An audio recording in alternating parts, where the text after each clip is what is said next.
राधे राधे दोस्तों, आज हम आपको सुनाएंगे एक मूर्ख बेटा और उसकी चोरनी पत्नी की कहानी। अगर आप हमारे चैनल पर नए हैं तो प्लीज़ हमारे चैनल को सब्सक्राइब करें, वीडियो को लाइक करें और शेयर करें। किसी गांव में एक गरीब किसान रहता था जिसका नाम श्रीचंद था। श्रीचंद खेती बाड़ी करके अपने परिवार को पालता था। श्रीचंद के परिवार में श्रीचंद की पत्नी और उसका इकलौता बेटा ज्ञानचंद था। ज्ञानचंद बहुत ही मूर्ख और कामचोर निकम्मा था। श्रीचंद अपने बेटे से हमेशा दुखी और परेशान रहता था और श्रीचंद की पत्नी जिसका नाम बिमला था, वह अपने बेटे ज्ञानचंद को बहुत लाड प्यार करती थी। तब श्रीचंद अपनी पत्नी बिमला से कहता, देखो बिमला, हमारा बेटा इतना बड़ा हो गया है, शादी के लायक, फिर भी वह कोई काम नहीं करता। अब तो मैं सोच रहा हूँ इसे किसी काम में लगा दूँ और आज ही हम दोनों इसके लिए लड़की देखने जाते हैं। हम इसकी शादी कर देंगे, इस पर जिम्मेदारी आएगी तो यह काम करेगा। श्रीचंद की पत्नी बिमला कहने लगी, जी आप ठीक कह रहे हो, पहले बेटे को काम पर तो लगा दें, उसके बाद हम किसी की बेटी को घर में शादी करके लाएंगे। अब बेटा निकम्मा नाकारा कामचोर होगा तो कौन अपनी बेटी देगा। श्रीचंद अपनी पत्नी से कहता है तो श्रीचंद की पत्नी भी कहने लगी, देखो जी, कुछ भी कहो, लेकिन मेरे बेटे को जो निकम्मा कामचोर और निठल्ला अनाप शनाप मत कहा करो, मुझे ना बहुत बुरा लगता है। वह तो मेरे कलेजे का टुकड़ा है, मेरा बच्चा इकलौता बेटा है मेरा, मैंने उसे बहुत प्यार से पाला है। श्रीचंद कहता है, इसलिए तो बिगड़ गया है, तुम्हें उसकी गलती कभी दिखाई नहीं देती, तुम उसकी गलतियों को छुपाती हो, इसलिए आज ज्ञानचंद बिगड़ गया है, नहीं तो आज वह ऐसा नहीं रहता, यह भी समझदार होता और मेहनती होता। तुम्हारे लाड प्यार ने इसे बिगाड़ कर रख दिया है। बिमला कहने लगी, देखो जी, आप ज़्यादा ऐसी वैसी बातें मत करो, अब काम की बात बोलो तो बेटे को बुलाओ और उसे कुछ काम सिखा दो। श्रीचंद कहने लगा, मैं तो सोच रहा हूँ ज्ञानचंद की माँ कि यही आसपास ही कहीं होगा, देखो उसे बुलाओ पहले। तब बिमला कहती हूँ, देखती हूँ, अभी बुलाती हूँ, आप उसे काम के बारे में कहोगे तो वह ज़रूर काम कर लेगा। फिर अगर काम करने के लिए राजी हो जाए तो आज ही हम उसके लिए लड़की देखने जाएंगे, पास के गांव में जाएंगे। मुझे कहीं से एक अच्छी सी लड़की के बारे में पता चला है और किसी ने मुझे बताया है कि वह लड़की हमारे ज्ञानचंद के लिए लायक है और हम आज ही उस गांव में जाकर उस लड़की को देखकर आएंगे। बिमला की बात सुन जो अपने पति से कहती है कि मैं देखती हूँ जाकर कि ज्ञानचंद कहाँ है। तब श्रीचंद कहता है, ठीक है, जाओ तुम ज्ञानचंद को लेकर आओ, हम उससे बात करते हैं। ज्ञानचंद गांव के बच्चों को लेकर बच्चों के साथ पीपल के पेड़ के नीचे बैठकर बच्चों के सामने बड़ी बड़ी डींगे हाँक रहा था और अपनी बड़ाई बता रहा था। बच्चे बहुत मज़े ले रहे थे, ज्ञानचंद की बातें सुनकर हंस रहे थे। उसे मूर्ख की बातों पर बिमला जो आ जाती है और देखती है। देखने में ज्ञानचंद बहुत ज़्यादा काला मोटा थुलथुला शरीर का, और वह तो जो उसके पेट पर भी जो हिलता था तो बच्चे उसके साथ हंसते थे। बच्चों के साथ देखती है ज्ञानचंद बैठा है। ज्ञानचंद को देखकर बिमला खुश होती है कि मेरा बच्चा कितना सुंदर दिखता है, कितना प्यारा है, कोई राजकुमारी ही मिलेगी मेरे बेटे को। यह सोचते हुए वह आगे बढ़ती है और ज्ञानचंद से कहती है, ज्ञानी चल बेटा, तेरे पिताजी तुझे बुला रहे हैं। ज्ञानचंद कहता, चलो माँ, मैं अभी आता हूँ। तो बच्चे कहते हैं, अब कब आओगे ज्ञानचंद, तुम हमें बाकी की बातें कब बताओगे। तब ज्ञानचंद कहता, मैं आगे की कहानी बाद में बताऊंगा, अभी तो मैं जा रहा हूँ, मेरी माँ बुला रही है। और वह माँ की बातें कहता है कि पहले सुनता हूँ और बाकी लोगों की बात मैं नहीं सुनता, मेरी माँ मेरे लिए सब कुछ है। यह सुनकर बिमला अपने बेटे ज्ञानी की बलैयाँ लेती है और कहती है, चल बेटा ज्ञानी, और ज्ञानचंद को लेकर वह श्रीचंद के पास में जाती है और श्रीचंद से कहती है, देखो जी, मेरा राजा बेटा आ गया और ज्ञानचंद को बैठने के लिए श्रीचंद कहता है और कहता है, बेटा आज मैं तुमसे बहुत ज़रूरी बातें करना चाहता हूँ। मैं तेरी राय जानना चाहता हूँ बेटा। पहली बात तो यह कि अब तू बड़ा हो गया है, शादी के लायक हो गया है और समझदार हो गया है।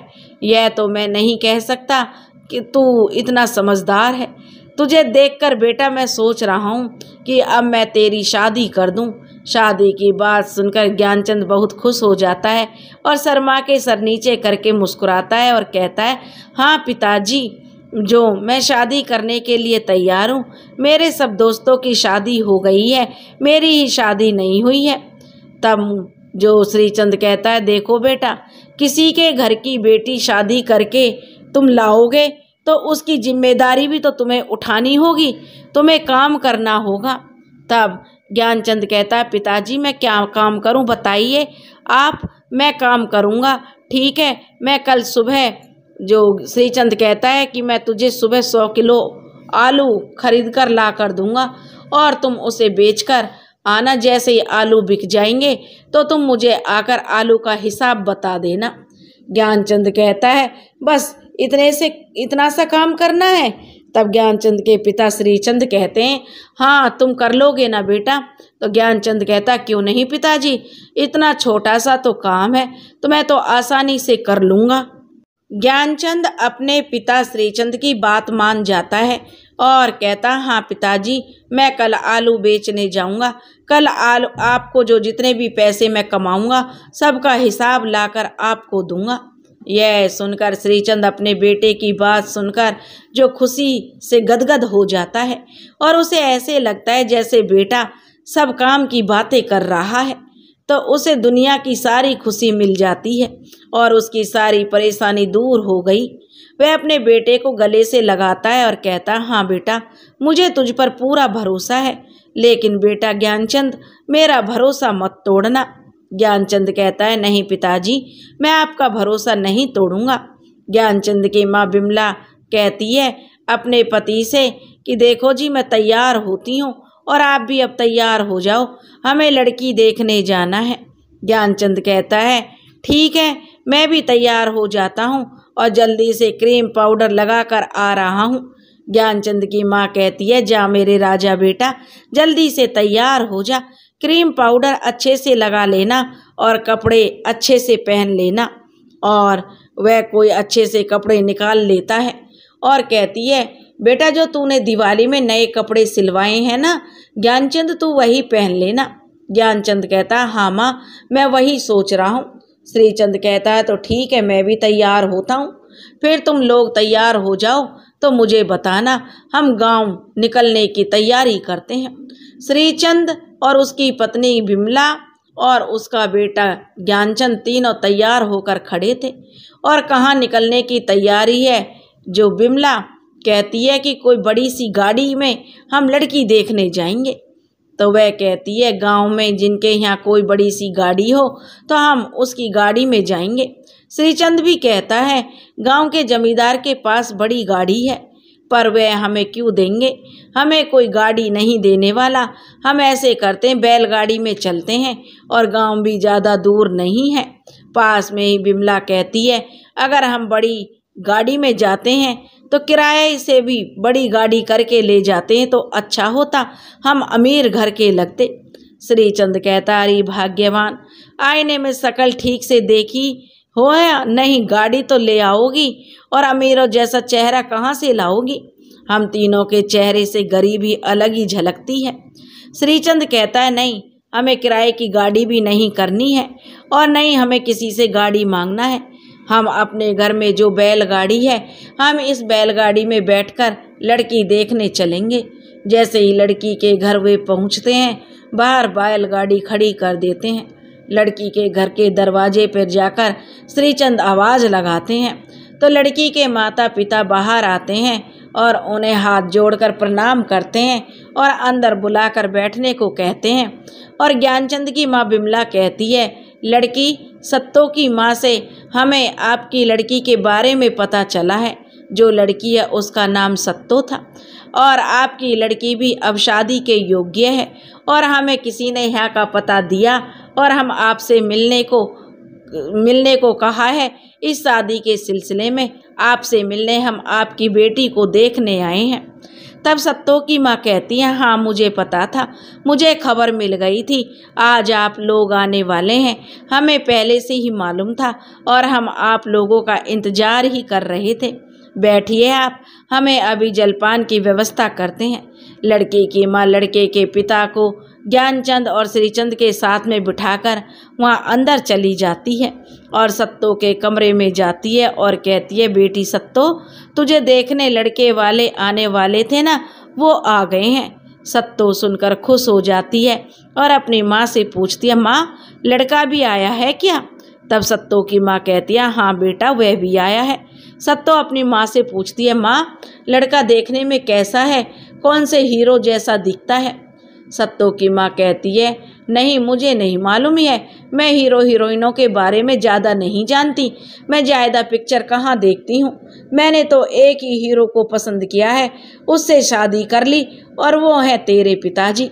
सत्तो की माँ कहती है, अब मुझसे ज़्यादा बात मत कर सत्तो, ज़्यादा सवाल जवाब मत कर, तू जल्दी से तैयार हो जा, मैं तब तक चाय पानी देकर आती हूँ। बाकी जो देखना है तू खुद जाकर देख लेना, तुझे और क्या बताऊँ। सत्तो की माँ चाय पानी लेकर ज्ञानचंद और उसके माता पिता को देती है और साथ में नाश्ता भी देती है और उनके साथ बैठकर उनसे बातें करती है। सत्तो की माँ कहती है, बेटा तुम क्या करते हो? ज्ञानचंद से पूछती है तो ज्ञानचंद पहले तो सोचता है कि क्या कहूँ। ज्ञानचंद इधर उधर घर में देखता है। फिर से सत्तो की माँ ज्ञानचंद से पूछती है, बेटा तुम क्या काम करते हो? फिर वह सोचता है कि पिताजी ने तो कल आलू बेचने के लिए कहा है, तो मैं क्या इससे कह दूं कि मैं आलू बेचता हूं? और वह सत्तो की माँ से कहता है कि मैं आलू बेचता हूं। यह सुनकर ज्ञानचंद के माता पिता ज्ञानचंद को देखते हैं। ज्ञानचंद के माता पिता डर रहे थे कहीं यह कुछ ना कह दे कि मैं कुछ नहीं करता और हमारी बेइज्जती हो जाए और ये लोग हमें यहीं से धक्के मारकर भगा देंगे, पर वह बात संभाल लेते हैं। सत्तो की माँ मुस्कुराकर कहती है, अच्छा काम है ज्ञानचंद। फिर ज्ञानचंद अपनी माँ से कहता, माँ इनको बोलो ना लड़की को बुलाएंगे, मैं लड़की को देखना चाहता हूँ। सत्तो के माता और पिता ज्ञानचंद की बात सुनकर एक दूसरे की ओर देखते हैं और कहते हैं, हाँ बेटा अभी मैं सत्तो को लेकर आता हूँ। और जब सत्तो को लेने उसके माता पिता सत्तो के पास जाते हैं तो सत्तो बिल्कुल गंवार देहाती जैसे तैयार होकर साड़ी पहनकर घुटने तक उसने साड़ी टांग रखी थी और बैठी हुई थी। सत्तो बहुत काली और लंबी पतली दुबली सी लड़की थी। उसके बाल बहुत घने काले लंबे थे, उसमें उसने गेंदे के फूल लगाए थे। उसका रंग इतना काला था बहुत ही ज़्यादा और उसने होठों पर लिपस्टिक लगाई थी। जैसे ही सत्तो की माँ सत्तो को लेकर आती है तो धीरे से ज्ञानी के पिता से, जो ज्ञानी की माँ बिमला, कहती है, देखो जी लड़की तो बहुत काली है, हमारे ज्ञानचंद के लायक तो नहीं है। ज्ञानचंद के पिता कहते हैं, चुप रहो, तुम्हारा लड़का कौन सा गोरा है और रंग से क्या होता है, गुण देखने चाहिए। तो ज्ञानचंद की माँ बिमला कहती है, मेरा सुंदर बेटा राजकुमार जैसा लगता है और तुम मेरे बेटे की हमेशा बुराई करते हो, तुम उसके पिता हो या दुश्मन। सत्तो की माँ सत्तो को उनके सामने बिठाकर कहती है, आप लोग मेरी बेटी से जो भी पूछना चाहते हैं पूछ सकते हो। तब ज्ञानचंद सत्तो की तरफ देखकर मुस्कुराता है और सत्तो भी ज्ञानचंद को देखकर मुंह मोड़ती है। ज्ञानचंद अपनी माँ से कहता, माँ मैं इस लड़की से शादी करूँगा, मुझे यह लड़की पसंद है। ज्ञानचंद की माँ को लड़की पसंद नहीं आती, फिर भी कहती है, बेटा तू कहता है तो ठीक है, हम इस लड़की से तेरी शादी कर देंगे।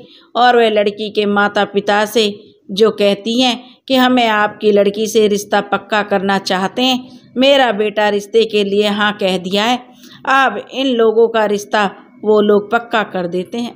उसके बाद कुछ दिन में ही जो इन दोनों की हम शादी कर देंगे। लड़की और सत्तो की माँ सत्तो से कहती है कि बेटी अपने कमरे में जा, उसके बाद उसके माता पिता बैठकर ज्ञानचंद के माता पिता से बात करते हैं और कहते हैं कि हम जल्दी कोई मुहूर्त निकाल कर इसकी शादी कर देते हैं। हमें भी आपका बेटा ज्ञानचंद बहुत पसंद है और हम अपनी बेटी की शादी आपके बेटे से कर देंगे। पंडित जी को बुलाकर मुहूर्त निकलवा लेते हैं और कुंडली भी मिला लेते हैं। उसके बाद हम उनकी शादी जितनी जल्दी से जल्दी हो सके कर देते हैं। ज्ञानचंद के पिता कहते हैं अच्छा ठीक है, अब हम चलते हैं। जैसे ही मुहूर्त निकले तो हमें खबर भिजवा देना और कब बारात लेकर आना है और कब शादी की तैयारी जो हम कर लेंगे आपको बता देंगे। ज्ञानचंद के माता पिता रिश्ता पक्का करके सत्तो के घर से चले जाते हैं। इधर सत्तो उनके जाने के बाद तालाब के पास बैठी अपनी सहेलियों से बातें कर रही थी और बता रही थी कि आज मुझे लड़के वाले देखने आए थे। अपनी सहेलियों को कहती है कि क्या तुमने तो हमें पहले नहीं बताया, कौन है? उसकी सहेलियां पूछती हैं। तब सत्तो कहती है कि पास के गांव में रहने वाला है और लड़के का नाम ज्ञानचंद है। तब उसकी लड़कियां पूछती हैं लड़का के देखने में कैसा दिखता है? तो सत्तो कहती है तुमने काले मोटे बैंगन देखे हैं? तो वह सहेलियों से कहती है बिल्कुल वैसा ही दिखता है। सत्तो की सहेलियां उसकी बात पर हंसने लगती हैं और कहती हैं शादी के बाद तो तू उसका भरता बनाएगी और फिर तुमने क्यों पसंद किया? तो वह कहती है मेरे माता पिता ने कहा कि लड़का अच्छा है इसलिए मैंने शादी के लिए हाँ कह दिया और जितनी जल्दी शादी का मुहूर्त निकल जाएगा हम लोगों की जल्दी से जल्दी शादी होने वाली है। सत्तो की सहेलियां कहती हैं अच्छा सत्तो फिर तो तुम चली जाओगी। सत्तो कहती है कि हाँ। तो सत्तो की सहेलियां कहती हैं सत्तो हमारा तुम्हारे बगैर मन नहीं लगेगा, हमें तुम्हारी बहुत याद आएगी, हमें बहुत बुरा लगेगा। तुम रहती हो तो हमें बहुत अच्छा लगता है, मज़ा आता है, हम मस्ती करते हैं, मज़े करते हैं। सत्तो कहती है अरे मैं तो आती जाती रहूँगी, तुम लोग क्यों चिंता कर रही हो, हमें बहुत बुरा लगेगा, तुम रहती हो तो हमें बहुत अच्छा लगता है। उसकी सहेलियां कहती हैं। तब सत्तो कहती है कि अरे तुम क्यों चिंता करती हो। इधर ज्ञानचंद के और उसके जो ज्ञानी और उसके माता पिता बहुत खुश होकर जा रहे थे, बेटे की शादी होने वाली है और ज्ञानचंद तो बहुत खुश था। और ज्ञानचंद सोचता है कि मैं गांव में जाकर सबको बताऊंगा कि मेरी शादी होने वाली है। और जैसे ही ज्ञानचंद और उसके माता पिता सब गांव पहुंचते हैं तो ज्ञानचंद सबके घर जा जाकर अपनी शादी की बात बताता है और बहुत खुश होता है। और सब गांव वाले उसकी शादी की बात सुनकर हंसते हैं और कहते हैं शादी की खुशी में कहीं ज्ञानी पागल ना हो गया हो और कौन सी लड़की इस गैंडे को पसंद की है। गांव वाले उसका बहुत मजाक उड़ाते हैं। अब सत्तो के घर से आने के बाद ज्ञानचंद के पिता 100 रुपये का आलू लेकर आते हैं और बड़ी सी टोकरी में लाकर रख देते हैं और अपने बेटे ज्ञानचंद को अपने पास बुलाकर कहते हैं बेटा मैं तेरे लिए 100 रुपये का आलू बेचने के लिए लेकर आया हूँ, कल से तू अपना काम चालू कर देना और यह आलू लेकर तू मंडी चले जाना और इन्हें बेचकर आना। तब उनका बेटा ज्ञानचंद कहता है हाँ हाँ पिताजी मैं आलू बेचने कल जाऊंगा, मैं आपको बोला था ना मैं काम करूंगा तो मैं ज़रूर काम करूंगा, मैं कल सुबह ही आलू लेकर मंडी की तरफ चला जाऊंगा, आलू बेचकर आऊंगा। जैसे ही अगले दिन सुबह ज्ञानचंद सोकर उठता है वह मुंह हाथ धोकर चाय नाश्ता करने के बाद अपनी माँ से कहता माँ मुझे आलू की टोकरी ला कर दो, मैं जा रहा हूँ अपने काम से और मंडी जा रहा हूँ, आलू बेचने जाना है मुझे। तब माँ कहती है मेरा राजा बेटा कितना मेहनत कर रहा है, तुझे देखकर मुझे दुख हो रहा है। और जैसे ही ज्ञानचंद की माँ ज्ञानचंद को आलू की टोकरी ला कर देती है तो ज्ञानचंद कहता माँ मेरे सर पर यह टोकरी रख दो। ज्ञानचंद की माँ को उसके सर पर टोकरी रखते हुए बहुत दुख होता है। वह अपने बेटे को फूल की तरह पाली है और अपने बेटे से बहुत ज़्यादा प्यार करती है। वह अपने बेटे ज्ञानचंद के सर पर आलू की टोकरी रख देती है और ज्ञानचंद फिर कहता माँ पिताजी मैं जा रहा हूँ अपने काम पर, आज मेरा काम का पहला दिन है।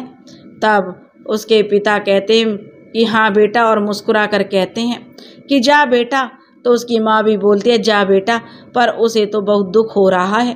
बेटा काम कर रहा है, वह अपने बेटे को कभी काम करने नहीं देती थी और सर पर इतना ढेर सारा आलू का बोझ लेकर उसका बेटा जा रहा है।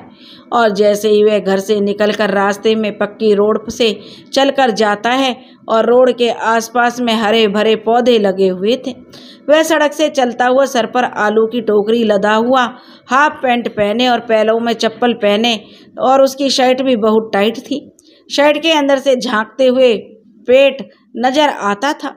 ज्ञानी सर पर आलू की टोकरी का बोझ लेकर मुस्कुराता हुआ मंडी की तरफ बढ़ता गया। और जैसे ही ज्ञानी मंडी पहुंचता है, वहाँ मंडी में देखता है कि सारे लोग जो सब्जी बेच रहे हैं, कुछ आलू प्याज बेच रहे हैं, तो ज्ञानचंद उनके पास जाकर बैठ जाता है। जब वह जो घर से निकला था तो उसके पिताजी ने 100 रुपये के आलू खरीद कर दिए थे, लेकिन पिताजी ने यह नहीं बताया कि इसे बेचना कैसे और कितने में, और कितना आलू कितने में देना है। वह सिर्फ टोकरी में आलू अपने बेटे को देते हैं और उन्हें अपने ज्ञानी के ज्ञान के बारे में अच्छे से पता होते हुए भी वह उसे आलू बेचने के बारे में कुछ नहीं बताते। सिर्फ आलू 100 रुपये की आलू खरीद कर देते हैं। वह मंडी जाकर ज्ञानचंद बैठा और देख रहा है कि कोई आकर उससे आलू खरीदे और वह आलू जल्दी से बेचकर घर वापस चला जाए। और वह गांव वाले तो ज्ञानचंद के ज्ञान के बारे में अच्छे से जानते थे, इसलिए उसका फ़ायदा उठाने के लिए गांव वाले देखते हैं कि ज्ञानचंद आलू बेच रहा है मंडी में, तो उसके पास जाते हैं और कहते हैं क्यों बेटा ज्ञानचंद, तुम आलू बेच रहे हो? ज्ञानचंद कहता हाँ काका, मैं आलू बेच रहा हूँ। मेरे पिता ने कहा है तुम काम करोगे तब तुम्हारी शादी होगी, इसलिए मैं काम कर रहा हूँ। ज्ञानचंद के गांव के रहने वाले 4 लोग आपस में बातें करते हैं और कहते हैं ज्ञानचंद तो महामूर्ख है, इसे हम मूर्ख बनाकर कम पैसे में आलू ले लेते हैं, मिलाकर जो हम फिर वापस मिलकर जो आलू ले लेते हैं और बांट लेंगे आपस में। चारों लोग आपस में बातें कर रहे हैं। पहले हम ज्ञानी से पूछते हैं कि आलू कितना है और उसके बाद हम उसकी कीमत तय करेंगे। ज्ञानचंद से उसने कहा बेटा आलू कितने रुपए किलो है तुम्हारे पास? तो ज्ञानचंद कहता काका मेरे पास आलू 100 का है। तो वह आदमी कहता है ठीक है बेटा, और वह बाकी और 3 लोगों से बात करता है और कहता है यह 100 रुपये का आलू लेकर आया है और हम इसे 50 में जो मांग लेते हैं और चारों आपस में जो बांट लेंगे। अब वो चारों वहाँ जाते हैं और ज्ञानचंद से कहते हैं बेटा तुम तो जानते हो जब कोई सामान लेने जाते हैं तो उसकी कीमत कम करके लेते हैं। ज्ञानचंद कहता हाँ काका, तो तुम 100 का आलू बेच रहे हो तो 50 में दोगे? ज्ञानचंद बहुत सोचने के बाद कहता है नहीं काका, 50 में नहीं 70 में आप ले जाओ। और वे चारों गांव वाले एक दूसरे की ओर देखते हैं। फिर वह गांव का आदमी कहता है बेटा ठीक है, हम तुम्हें 60 देंगे, तुम यह आलू दे दो हमें, तुम्हारा पूरा आलू बिक जाएगा। ज्ञानचंद मन में सोचता है इतनी जल्दी मेरा पूरा आलू एक साथ बिक गया, और वह बेच देता है। और वह 60 रुपये देखकर जो खाली टोकरी लेकर उछलते कूदते हुए घर पहुंचता है और कहता है पिताजी पिताजी मैं आ गया, मेरे आलू तो तुरंत बिक गए। पिताजी भी बहुत खुश होते हैं कि बेटा गए था काम करने और तुरंत काम करके पैसा कमाकर भी वापस आ गया। तब ज्ञानचंद के पिताजी श्रीचंद पूछते हैं कि बेटा कितना कमाया? तब जो ज्ञानचंद कहता है 60 रुपये पिताजी को लगता है कि आलू को इसने 160 रुपये में बेचा होगा। तो ज्ञानचंद के पिताजी खुश हो जाते हैं और कहते हैं कहाँ हैं पैसे बेटा? तो वह अपने पास से 60 रुपये देता है। पिताजी कहते हैं ये तो सिर्फ 60 रुपये हैं। तब कहता है ज्ञानचंद पिताजी आप 100 रुपये के आलू दिए थे, और कहने लगे इसे बेचना है। गांव वाले आए तो बोले जब हम कोई सामान लेने जाते हैं तो उसकी कीमत कम कर लेते हैं। तो गांव वाले काका आए थे, वहाँ आलू की कीमत कम करने के लिए बोल रहे थे, 50 में मांग रहे थे। मैंने कहा 50 में नहीं दूंगा, फिर मैं 70 में दूंगा। तो वह बोले 70 ज़्यादा हैं, बोले मैं 60 दूंगा। वो मान गए और पूरे आलू तुरंत बिक गए। तब उसके पिता कहते हैं मैं तो बेच दिया पिताजी सारी बात।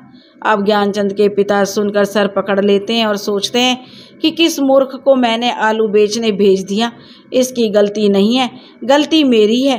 मुझे इसे बताकर भेजना चाहिए था। इस आलू को उसकी दुगनी कीमत पर बेचना था, पर यह मूर्ख आधी कीमत लेकर आ गया और 40 रुपये का घाटा भी हो गया और कमाया कुछ नहीं। वह अपने बेटे ज्ञानचंद को कहते हैं, बेटा जब 100 रुपये की चीज़ दिया हूँ तो तुम उसे 200 रुपये में बेचना है, पर तू उसे 100 में आलू खरीद के लाकर तुझे दिया था। जब हम 100 का आलू खरीदे हैं तो 100 में नहीं बेचे जाते, तो ज़्यादा कीमत में बेचे जाते हैं, तभी तो कमाई होती है। ज्ञानचंद कहता है, पिताजी आप मुझे पहले क्यों नहीं बताए? गलती आपकी है, मेरी नहीं। आप तो जानते हैं मैं इतना ज़्यादा सोचता नहीं हूँ।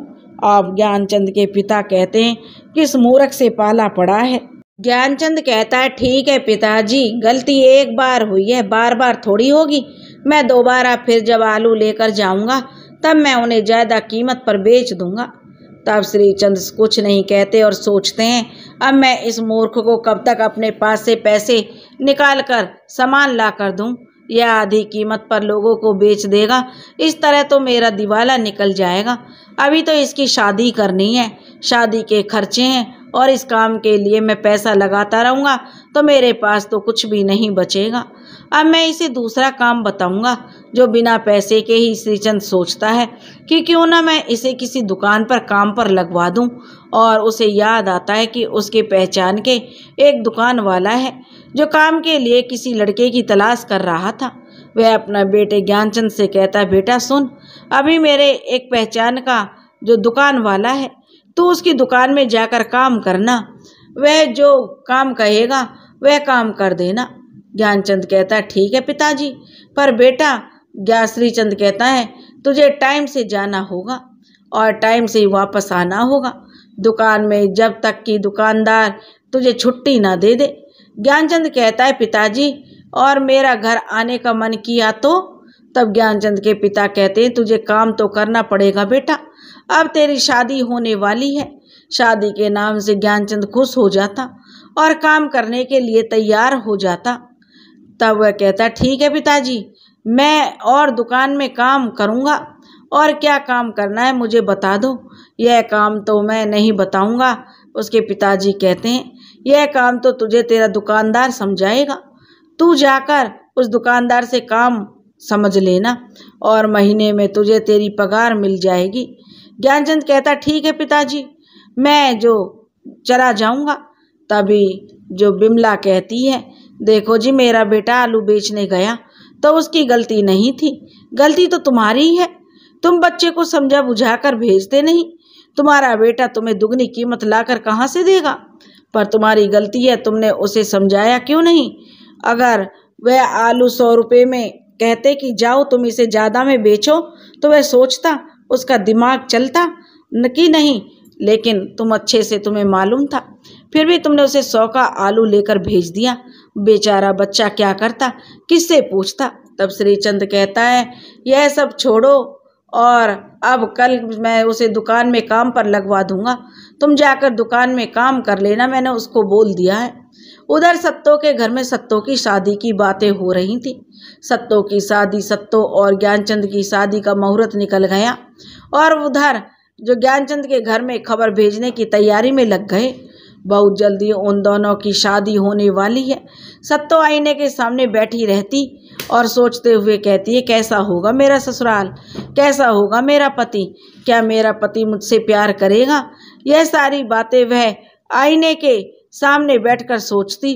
सत्तो की माँ सत्तो के पास आकर कहती है, बेटी तेरी शादी के लिए कपड़े लेने जाना है, चल हम तेरे लिए कपड़े लेने बाजार चलते हैं, शादी का सामान भी लेना है, हम सब बाजार से सामान लेकर आएंगे। सत्तो की माँ सत्तो को लेकर बाजार चली जाती है। जैसे ही सत्तो अपनी माँ के साथ बाजार जाती है, बाजार दुकानों से भरा हुआ, सजा हुआ, चारों तरफ दुकान ही दुकान। बाजार में सत्तो और उसकी माँ घूमती हुई देखती हैं तो सत्तो देखती है हलवाई समोसे बना रहे हैं और वह जलेबी समोसे बना बना कर हलवाई रख रहा था। सत्तो के मन में लालच आता है कि मैं भी जलेबी समोसा खाऊंगी, लेकिन खरीद के नहीं खाऊंगी। और वह जलेबी समोसे अपनी माँ को कहती है, माँ रुको अभी आती हूँ मैं। और वह जलेबी और समोसे बना रहे हलवाई के जो उसके पास घूमती है और जलेबी समोसे वाले हलवाई को पूछती है, भैया कितने का है समोसा और जलेबी? तो हलवाई कहता है 10 के 2 समोसे हैं और जलेबी 1 पाव 40 रुपए की है। सत्तो कहती है ठीक है भैया, मैं इधर से घूम कर आती हूँ, फिर देखती हूँ। और सत्तो थोड़ा आगे जाकर पलट पलट कर देखती है। हलवाई जैसे ही समोसे कढ़ाई में डालने के लिए झुकेगा, जाकर मैं उसके समोसे और जलेबी उठा लूँगी। और घूमती रहती है। जैसे ही उसे मौका मिलता वह आ जाती है और हलवाई के पास में, और वह समोसा और जलेबी जल्दी से उठाकर अपने बैग में डालती है और वह वहाँ से आगे बढ़ जाती है और थोड़ा आगे बढ़कर अपनी माँ के पास आती है और वहाँ से माँ के साथ में आगे बढ़ जाती है। आगे दुकान की ओर बढ़ती है और अपने बैग से वह जलेबी और समोसे निकाल कर खाते हुए अपनी माँ के साथ चली जाती है। उसकी माँ पूछती है, सत्तो यह क्या, तू समोसे जलेबी लेने गई थी? सत्तो की माँ पूछती है तो वह कहती है, सत्तो तेरे पास पैसे कहाँ से आए? पैसे तो मेरे पास थे। तब सत्तो कहती है, माँ मेरे हाथ में कुछ पैसे थे और उसी से मैंने खरीदी है। वह झूठ कह रही है अपनी माँ पर, जो वह ज़्यादा सवाल जवाब उसकी माँ नहीं करती और कहती है, चल सामने कपड़े की दुकान है, दिख रहा है ना, वहाँ कपड़े मुझे ठीक दिख रहे हैं और सस्ते भी लगते हैं, और ज़्यादा बड़ी दुकान में जाएंगे तो महंगे कपड़े मिलेंगे। सत्तो कहती है ठीक है माँ चलो, और दोनों माँ बेटी उस कपड़े की दुकान में चली जाती हैं। जब सत्तो और उसकी माँ दोनों कपड़े की दुकान में आती हैं तो सत्तो की माँ कहती है, भैया हमें कोई अच्छी सी साड़ी दिखाओ और कम कीमत में दिखाना और अच्छी हो, ऐसी साड़ी दिखाओ। सत्तो कहती है, माँ क्या माँ, मैं अपनी शादी में कम कीमत वाली साड़ी क्यों पहनूंगी? दुकान के नौकर एक दूसरे की ओर देखकर हंसते हैं और दुकानदार कहता है, ठीक है हम आपको महंगी साड़ी और अच्छी साड़ी दिखाते हैं। और वह साड़ियाँ लेने जाता है और अच्छी अच्छी महंगी महंगी साड़ियाँ लेकर आता है और सत्तो और उसकी माँ को दिखाता है और कहता है, देखिए जी यह आपको कैसी लगी? सत्तो एक काली साड़ी उठाती है और अपने कंधे पर लगाकर आईने के सामने खड़े होकर कहती है, माँ देखो यह साड़ी मुझ पर बहुत अच्छी लग रही है। दुकान के सारे नौकर उसे देखते हैं और हंसते हैं और सत्तो की माँ कहती है, एक तो तू काली कलूटी, ऊपर से सारी जो साड़ी है जो तू वो भी काली लेगी। और क्या दुकान के सारे नौकर यह सुनकर जोर से हंसने लगते हैं और नौकरों को गुस्से से सत्तो देखती है, क्या माँ तू मेरी बेइज्जती करने लग जाती है जब देखो? तब उसकी माँ कहती है, और क्या कहूँ? तो सत्तो कहती, क्या सबके सामने मुझे काली कलूटी क्यों कह रही है माँ?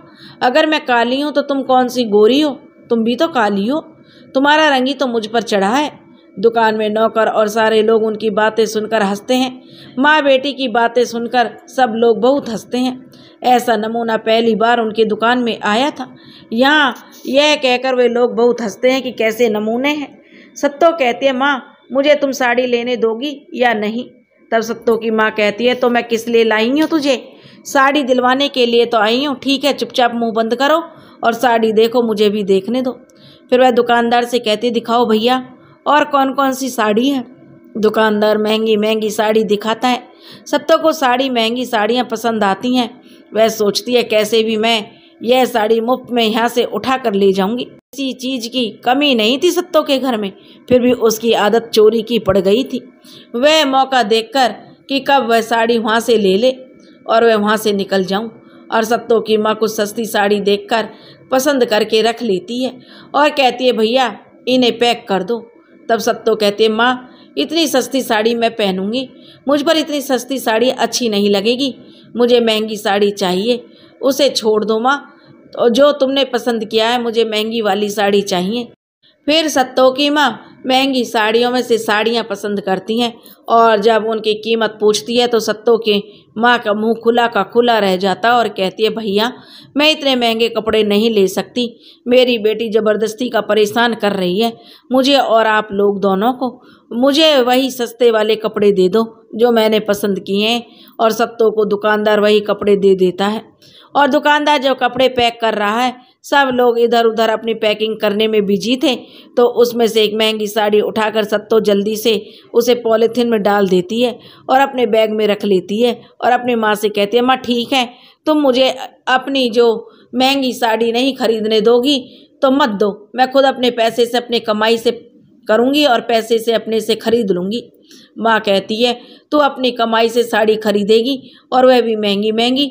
माँ जोर से हंसती है और कहती है तू कुछ काम तो करती नहीं है, तू तो एक भी काम नहीं करती है, तू तो निकम्मी है और बड़ी बड़ी बातें भर करती है।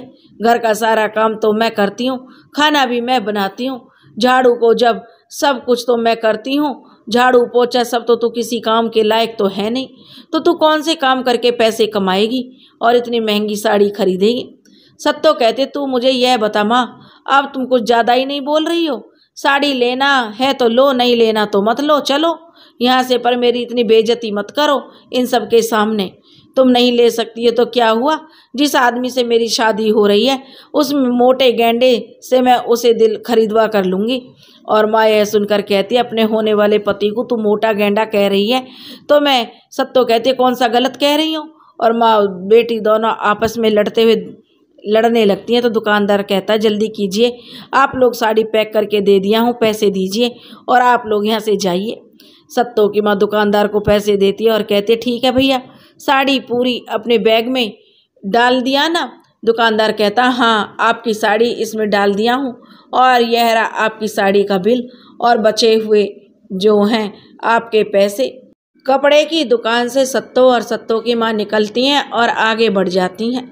सत्तो की माँ कहती है कि देख सत्तो, तू जहाँ भी मेरे साथ जाती है मेरी नाक कटवा देती है। मुझे कितना बुरा लग रहा था तेरा व्यवहार वहाँ पर। तू अपने ससुराल जाएगी तो ऐसा मत करना बिटिया, दूसरे दिन ही लाकर घर में बिठा देंगे तुझे। सत्तो कहती है माँ देखो मैं अभी ससुराल भी नहीं गई हूँ और तुम कोस रही हो मुझे, तुम्हारा कोसना चालू हो गया।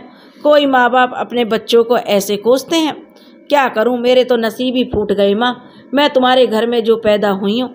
दोनों माँ बेटी रास्ते में लड़ते हुए जाती हैं और थोड़ा आगे चलकर एक गहनों की दुकान दिखती है।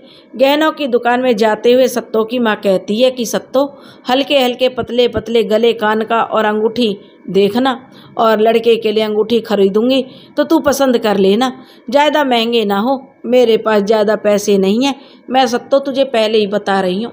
और जैसे ही दोनों माँ बेटी दुकान के अंदर घुसती हैं, गले का कान का सेट दिखाओ, और वह सत्तो की माँ कहती है अरे हल्के और पतले दिखाओ। वह महंगे महंगे सेट दिखाता है दुकानदार और बहुत भारी भारी गहने दिखाता है। दिखाने के बाद कहता है आप लोग यह खरीद पाएंगे ना, इतने में यह बहुत महंगे गहने हैं। सत्तो की माँ दुकानदार से कहती है भैया हमें बहुत कम रेट वाले चाहिए, वह हल्का पतला और कान के गले का और अंगूठी चाहिए, इतने बड़े बड़े सेट हमें नहीं चाहिए, हम नहीं खरीद सकते हैं। दुकानदार कहता है ठीक है, मैं आपको हल्के पतले और कम दाम के दिखाता हूँ, और कम दाम के गहने जो बहुत ही कम दाम के हैं उसे दुकानदार निकाल कर दिखाता है। सत्तो की माँ सत्तो से कहती है कि चल देख पसंद कर, पर सत्तो की नज़र तो बहुत बड़े बड़े भारी गहनों पर थी, वह लेना चाहती है। और सत्तो की माँ कहती है देख बेटा इसमें से देख ले पतले हल्के गहने, जो पतले और हल्के कान के गले का सेट है यह देख ले सत्तो। सत्तो देखती है और कहती है माँ इतना छोटा इतना पतला, ना तो गले का मेरे गले में दिखेगा ना कान में कान के दिखेंगे। और पीठ पर अपनी माँ के मारती है और कहती है उसकी माँ तेरे काले रंग में सोना अलग से ही उभर कर दिखेगा सत्तो, चाहे कितना भी छोटा भी पहन लेगी तो और यह क्यों नहीं दिखेगा। सत्तो गुस्से में लाल पीली हो जाती है और कहती है माँ तू जहाँ भी जाती है साथ में मेरी बेइज्जती जरूर करती है। दुकानदार के सामने ये दोनों बातें कर रही थी। सत्तो कहती है माँ तुझे मेरे साथ कहीं जाने के लायक नहीं है, तू जहाँ जाती मेरी बेइज्जती करवाती है। सत्तो की माँ कहती है भैया पतला वाला हल्का सेट हमें दे दो और कीमत बता देना। और वह सत्तो की माँ और वह गले कान का सेट ले लेती है, और इधर दुकानदार बिल बनाता है जो गहने दिखा रहा था। नौकर वहाँ झुककर गहने जो जमाता है और बड़ा हार वहाँ से उठाकर अपने पास सत्तो रख लेती है, और दुकानदार को पता चलता है ये नहीं है कि किसी ने उसका हार भी उठा लिया। फिर वह माँ बेटी दोनों मिलकर वहाँ से घर, और सत्तो की माँ कहती है चल अब घर चलें।